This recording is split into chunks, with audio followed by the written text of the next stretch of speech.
For more on this, Ross Feingold joins us from Taipei. He's a political risk analyst and former Asia chairperson of Republicans Abroad. Ross, thank you very much for joining us here on TRT World. A crucial day indeed, just a few more hours to go before President Biden and President Putin meet in Geneva. Tell me, how likely is it for today's summit to repair the damaged ties between the U.S. and Russia? Unlikely. It's not like President Putin is going to offer something that will be viewed as a great victory for the United States. So it's difficult to see what exactly the United States or the Biden administration hopes substantively to achieve from this.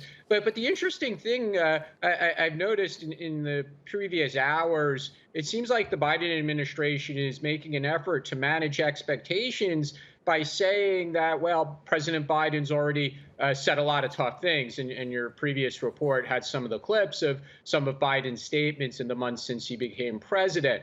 Or they'll emphasize that the U.S. is back, as Biden likes to say, and had a successful meeting with the other G7 or NATO leaders. So they're trying to manage expectations, I think, because they know practically they're not going to come out of this meeting with anything where Russia is going to say, well, yes, President Biden, you're right, and we're going to stop doing something, or we're going to withdraw troops from parts of Ukraine, or any other actions that would be seen as a victory for the U.S.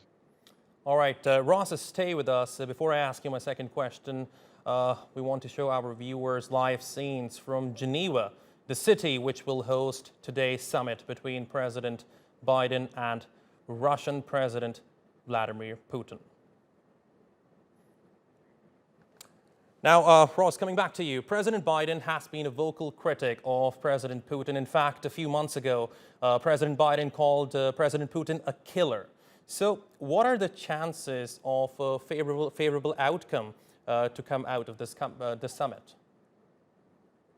Probably the one favorable outcome would be that they at least, if not a pleasant conversation, they're not going to insult each other when they're in the room. And I would expect afterwards, regardless of whether it's a joint press conference or it's just one-on-one, or Putin doesn't even have a press conference, but Biden does, they'll say things like it was productive, it was frank. They'll use some diplomatic language, but maybe it'll just be a small step forward if neither side comes out of the meeting saying he insulted me and I insulted him back. So we really are looking at some very minimal things as far as improving relations. But again, I think the key point here is Russia is unlikely to offer anything substantively to the United States that the United States will be able to say, Russia agreed to do this or that. All right. Ross Feingold, thank you very much for talking to us here on TRT World.